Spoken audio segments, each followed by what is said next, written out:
are. And one feature I don't like about it is if I want to get the battery percentage, there's no way for me to put it on the top here. Instead, I have to drag to like the control center or something, and finally I can see the battery percentage here in the top right.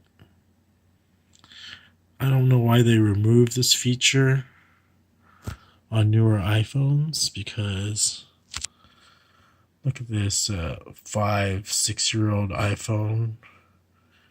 It has this useful thing called a battery percentage icon at the top. So as I mentioned before, there's no easy way to get this other than awesome. Sliding from the top right down. Then you can slide back up.